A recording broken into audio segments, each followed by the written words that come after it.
Terima kasih Tuan Yang Di-Pertua. Saya mengalalukan laporan jawatankuasa pilihan khas yang telah mengemukakan 31 cadangan termasuk menaik taraf dan standard yang digunakan oleh AELB. Walaupun saya mengalu-alukannya, tapi saya percaya dan juga saya hargai sebenarnya laporan ini.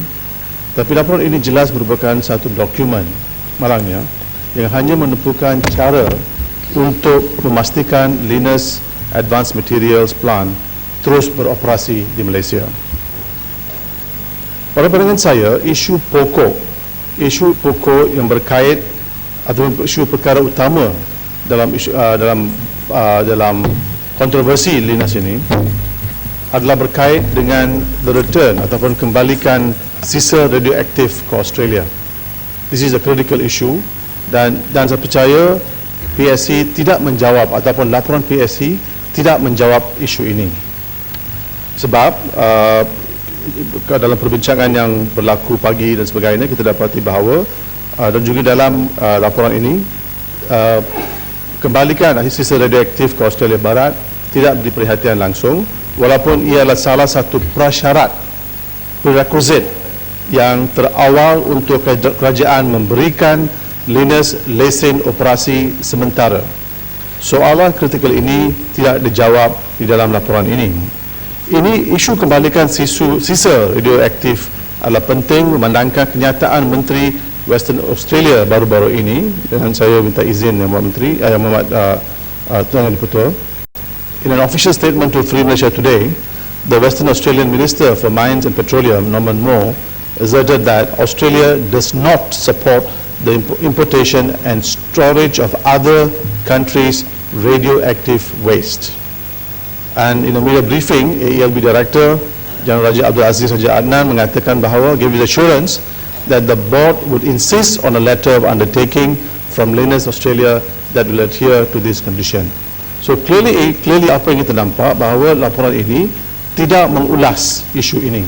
Dan pada pandangan saya isu ini adalah isu pokok yang harus dijelaskan oleh Menteri dalam jawapan Menteri sebentar nanti. Keleng, boleh.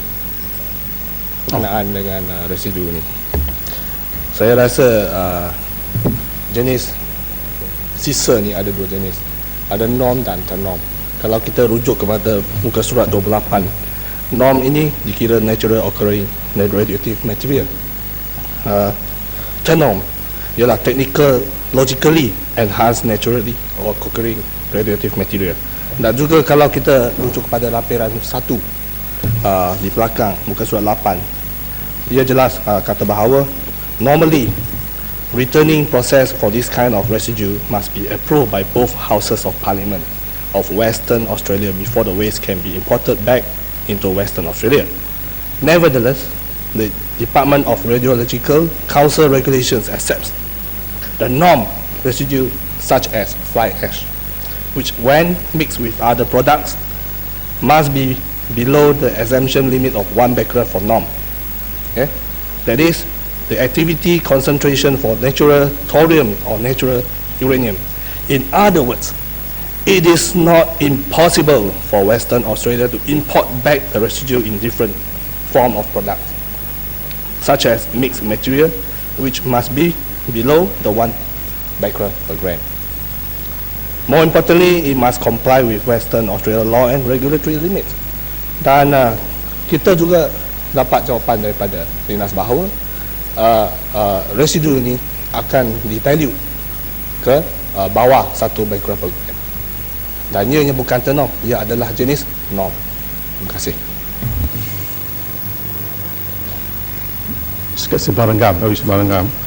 Saya fikir kalau Menteri Western Australia boleh memberi satu perjaminan macam itu lebih elok. Dan juga kedua, sisa ataupun Linus datang ke Malaysia oleh kerana tidak konform dengan standard dan juga undang-undang Western Australia.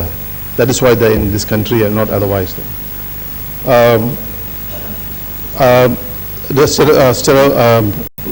Last point mengenai introduction kedema Tuan Yang Pertua, Selepas laporan ini keluar pada semalam, pagi ini saya diberitahu bahawa ini telah memberi suntikan nilai saham kepada Linus di Australia pada pagi ini dan telah buka dalam RM1.05 Australia pada pagi ini. So this has got major impact, financial impact for Linus. Tapi terang betul, isu-isu pokok adalah seperti berikut. Satu, dalam tempoh 10 tahun yang akan datang ataupun 10 tahun pertama yang akan datang, operasi Linus, jumlah bahan buangan ataupun waste akan berjumlah lebih kurang 2766600 metro padu. Dan dalam 20 tahun yang akan datang, after that, Linus yang akan menikmati pada masa yang sama menikmati pelepasan cukai, tetapi sisa dianggarkan menjadi 2 kali ganda. So sisa itu terlalu banyak, too much. Dan tidak dapat dibayangkan bahawa akan ada tanah yang mencukupi dan teknologi yang ada untuk mencairkan ataupun dilute sisa dan mengeluarkan tahap radiasi ke paras radiasi tanah semula jadi. Ini sangat penting kerana Linus merancang untuk menyimpan sisa bahan buangan ke dalam kemudahan simpanan sisa ataupun residue storage facility. Syur PSC ataupun Parliamentary Select Committee Linus telah mengatakan bahawa sebahagian daripada peraturan-peraturan yang dikenakan oleh kerajaan Malaysia adalah lebih baik daripada piawaian antarabangsa.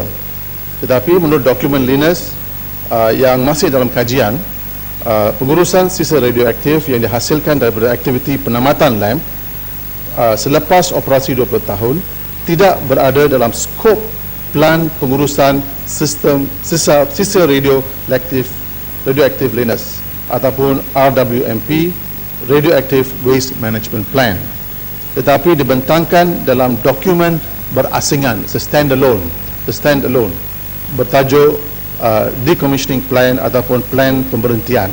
Ini sudah tentu tidak selaras dengan piawaian antarabangsa. Malaysia masih membersihkan sisa radioaktif daripada kilang memproseskan nadir bumi Asian Rare Earth. Selepas kilang itu ditutup beberapa tahun lama, dan kos untuk membersihkan lokasi itu adalah $100 juta ringgit. Dan semalam Menteri Sains, Teknologi dan Inovasi telah menjawab soalan Batu Gajah yang mengatakan bahawa kerajaan akan pantau ataupun Lembaga Perlesenan Tenaga Atom akan pantau kawasan itu untuk selama 300 tahun. So kita dapati bahawa two extremes, 100 juta untuk kos berpembersihan dan 300 tahun untuk pantaukan. So ini juga menunjukkan bahawa kos itu terlalu tinggi. Dan tetap ini adalah penting sebab Linus akan menghasilkan 20 ribu tan radioaktif, iaitu lebih 10 kali ganda daripada Asian Rare Earth. Terima kasih Yang Berhormat Klang. Saya nak dapat pendapat daripada Yang Berhormat Klang. Mengikut laporan Jawatankuasa yang khas mengenai projek Linus, ada 3 perkara yang cadangkan untuk bagaimana untuk mengatasi masalah sisa radioaktif ini. Dan salah satu adalah dengan membenarkan Linus untuk kaji 10 bulan tentang recycle sisa radioaktif. Saya graduate daripada University Malaya Fizik. Saya memang ada study tentang radioaktif dan sisa-sisa ni. Tapi sampai sekarang tak ada satu teknologi yang boleh kita semula sisa-sisa radioaktif ini. Tak ada. So saya nak tahu, adakah sudah adakah apa-apa yang janjian daripada Linus tentang kitaran semula sisa-sisa ni. Dan yang kedua, kalau Tak ada satu kaedah dalam 10 tahun, 10 bulan. Dan kaedah untuk buat satu simpanan yang kekal.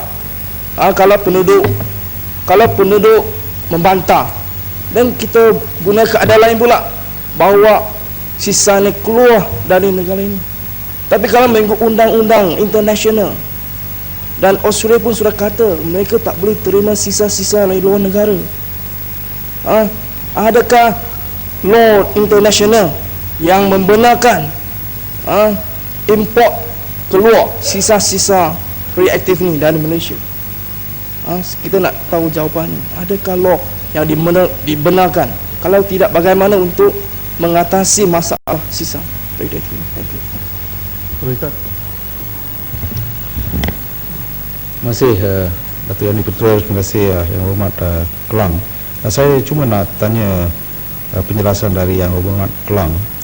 Tadi mengatakan Australia tidak membenarkan Lynas beroperasi di sana oleh sebab alasan-alasan yang tertentu. Salah satu alasan yang diberi mengapa Malaysia datang Lynas nak operasi di Malaysia adalah sebab kos yang tinggi di Australia.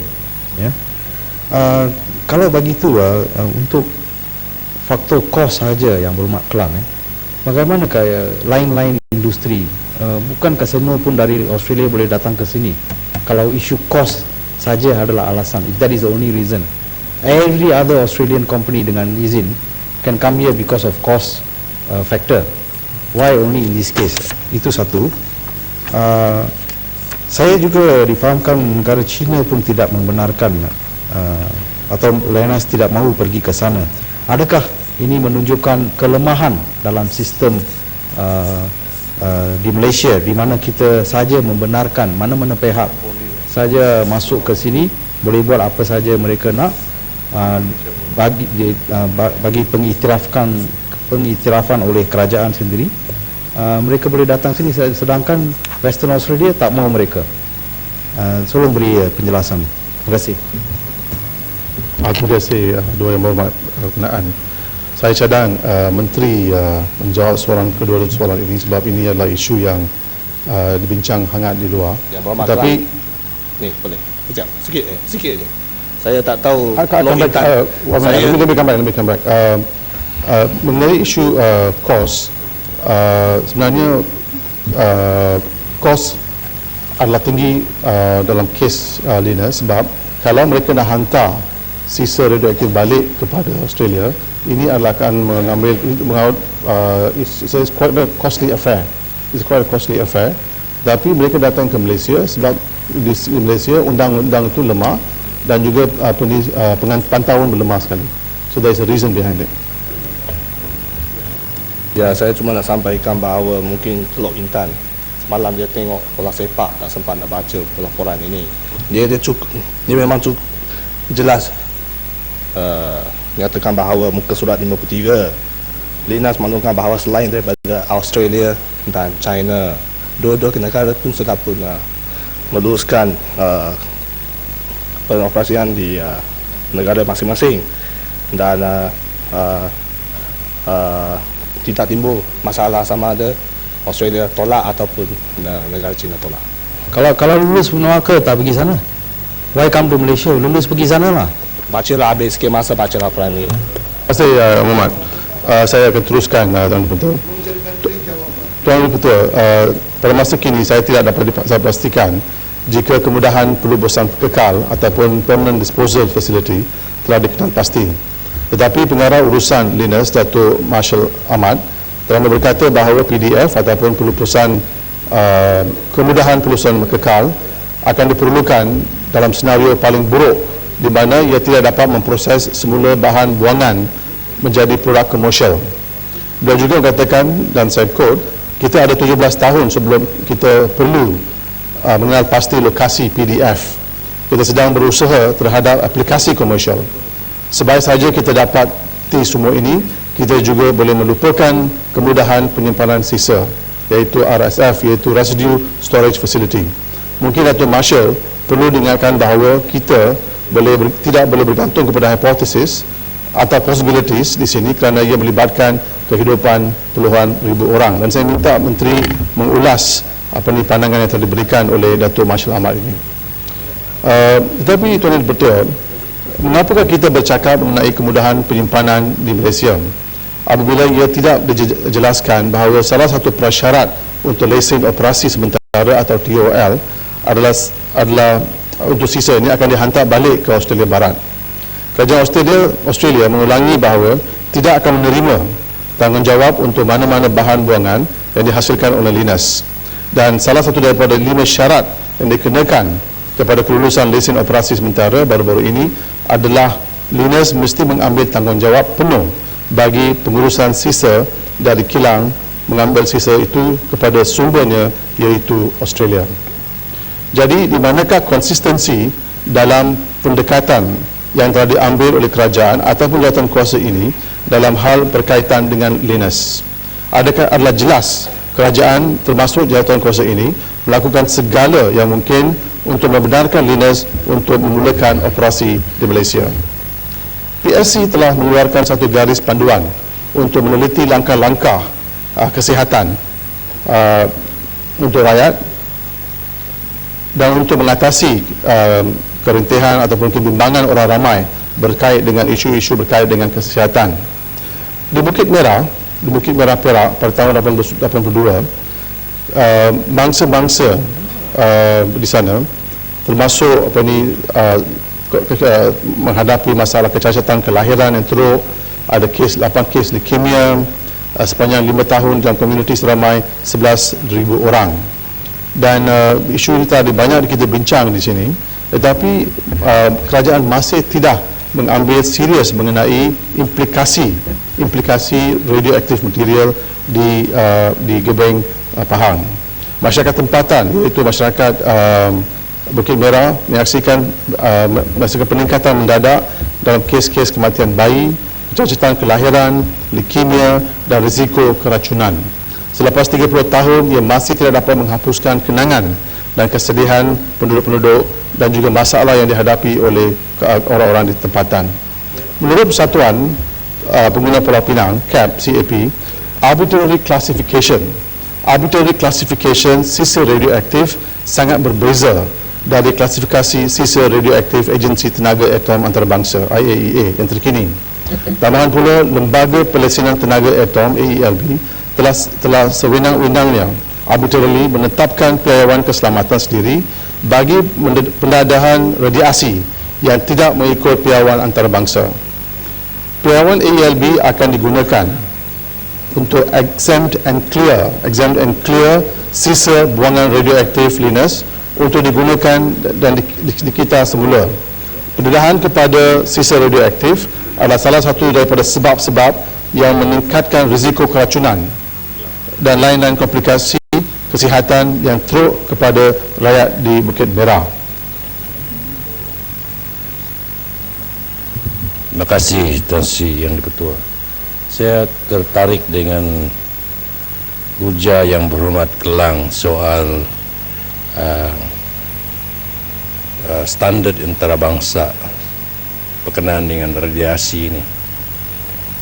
Saya nak tanya Yang Berhormat, berapa standard radiasi yang dibenarkan di peringkat antarabangsa jika dibandingkan apa yang radiasi yang dijangka akan terlibat di Linus di Gebeng? Saya rasa peringkat antarabangsa ialah seperti BQG, dan Linus ini dilaporkan oleh pakar hanya 6. Mana yang betul ni Yang Berhormat? CAP Penang ataupun peringkat antarabangsa yang mengikut laporan, ya. Dan juga Yang Berhormat tekan kepada radiasi untuk kesihatan, tapi kalau Yang Berhormat baca betul-betul yang mana kita melihat TV itu lebih bahaya daripada apa yang dilaporkan yang radiasi yang di Linus ni. Cuba Yang Berhormat jelaskan kepada saya terkeliru sikit. Terima kasih Wakil Ketua Tan. Saya akan jelaskan isu ini dalam 1 minit bila saya akan bincang isu yang dibangkit oleh Bertatan. Penyakit-penyakit yang teruk dikesan beberapa tahun selepas kilang Asian Rare Earth mula beroperasi adakah kita akan mengulangi perkara ini, dan apakah cadangan panel dari segi memantau kesihatan rakyat, penapisan untuk potensi pendedahan kepada radiasi, rawatan susulan, kumpulan pakar-pakar, dan juga menentukan siapa yang akan dipantau dan diuji. Tuan Ahli Pertua, penghancuran BJ ataupun crushing of ore juga akan melepaskan radon yang boleh tersebar beribu-ribu batu mengikut arah angin. Adakah ini bermakna bahawa peraturan khas akan digunakan untuk memantau semua rakyat Malaysia? Saya cabar panel ataupun PSC ini untuk menjawab soalan ini, iaitu bolehkah jawatan kuasa mengatakan tanpa apa-apa keraguan bahawa loji Linus tidak menimbulkan ancaman kesihatan kepada rakyat? Bolehkah jawatan kuasa ini memberi jaminan kepada rakyat Malaysia bahawa kita tidak akan melihat satu lagi ulangan bencana kesihatan yang berlaku di Bukit Merah? Tuan Pertua, when resources are extracted from the earth, bahan radioaktif semula jadi datang dengan sumber-sumber tersebut. Dalam memproses sumber yang dikehendaki, bahan radioaktif dikeluarkan dan menjadi sisa. Sisa-sisa radioaktif daripada pengekstraktan dan memproses ini dipanggil TENEROM ataupun Technologically Enhanced Naturally Occurring Radioactive Material. Kerana aktiviti manusia telah mendekatkan radioaktif atau meningkatkan kemungkinan pendedahan dengan membuat bahan radioaktif lebih mudah terdedah kepada manusia. Dengan kata lain, Tuan Pertua, radioaktif semula jadi ini telah dijadikan berbahaya kerana dia telah dibuangkan atau remove dari tanah dan diconcentrated dengan proses kimia dan mekanikal. Kita harus bimbang dengan TENEROM ini kerana ia berpotensi untuk meningkatkan pendedahan kepada radiasi. Orang ramai mungkin tidak sedar tentang bahan-bahan TENEROM dan memerlukan maklumat mengenainya. Dan ketiga, industri-industri yang menjana bahan-bahan ini mungkin memerlukan panduan tambahan untuk membantu menguruskan dan mengatur TENEROM dan dalam masa yang sama melindungi orang ramai dan persekitaran. Laporan Jawatan Kuasa Pilihan Khas mengenai projek Linus Advanced Materials Plant mengatakan bahawa Linus bukan satu loji nuklear atau perlombongan. Walau bagaimanapun, Linus akan mengekstrak atau akan mengekstrak nadir bumi daripada ore BJ, dari ore ataupun BJ. Yang Ahmad Kelang Yasin bangun. Yasin tunggu saya habis sikit. Are you listening? Proses meleburan BJ mengeluarkan thorium, iaitu radioaktif, dan penambahan satu lagi proses kimia dan mekanikal kepada bahan radioaktif akan meningkatkan potensi risiko pendedahan. Menurut panduan keselamatan IAEA, iaitu according to the IAEA dengan izin yang betul, General Safety Guide on the Category Exempt Waste, saya baca di dalam ini daripada website mereka, the primary radiological basis for establishing values of activity concentrated for the exemption of bulk amounts of material and for clearance is that the effective doses to individuals should be of order of 10 microsieverts or less in a year. To take account of the occurrence of low probability events leading to higher radiation exposure, an additional criterion was used, namely the effective dose due to such low probability events should not exceed 1 mSv in a year. Tapi pandangan IAEA sangat berbeza dengan angka yang dinyatakan oleh Linus dalam Radiological Impact Assessment. Ini jawapan kepada Bertatan. Dengarlah Bertatan. Dengar, saya belum habis. Dengar, duduk. Saya habis dulu. Yang keluaran zaran thorium saya belum habis. Saya akan hanya jawab. berlaku di Lombong Bukit Timah, bukan di kilang perprosessan saya kan Bertatan tak dengar bagus. ya. Okey, Ini hanya dikeluar cahaya hanya sekat 1 mikron saja. Okey. Terima kasih. Bukan Saya di habis. Lombong, ini bukan perlombongan. Jangan takut Bertatan. Ya. Soalan dijawab tapi tak faham. IAEA kata pandangan IAEA minta maaf, sangat berbeza dengan angka yang dinyatakan oleh Linus dalam Radiological Impact Assessment RIA mereka. IAEA kata pendedahan maksima sepatutnya 1 MSV setahun. Tetapi Linus dalam RIA mengatakan pendedahan bagi pekerjanya untuk 10 tahun di bawah 13 MSV setahun. Jadi ia 13 kali lebih pendedahan daripada yang dicadangkan dan dibenarkan oleh IAEA. Jika ini bukan satu pengakuan yang risiko pendedahan ialah 13 kali lebih daripada apa yang dibenarkan di bawah peraturan IAEA, maka impak terhadap pekerja atau kesihatan terhadap pekerja di Linas adalah besar dan tidak harus dikecilkan. Terima kasih. Ya, saya memperingatkan Kelang ada 4 minit lagi ya. Terima kasih Tuan Yang Betul. Terima kasih Yang Berhormat Kelang. Saya mendengar hujah Yang Berhormat Kelang ni dengan penuh khusyuk sekali dah. Dan saya telah mendengar bahawa hujah Yang Berhormat Kelang tadi tentang menyatakan tentang bahayanya radiasi yang terkandung dan juga radioaktif daripada produk-produk yang dihasilkan daripada nadir bumi Linus tadi. Walaupun sebenarnya telah beberapa kali hujah-hujah telah dikeluarkan cara saintifik tentang sebenarnya mengatakan bahawa produk daripada Linus ini adalah radiasi yang paling terendah sekali dan tidak mempunyai bahaya. Tetapi saya dapat lihat dan saya nak tanya pendapat Yang Berhormat ni.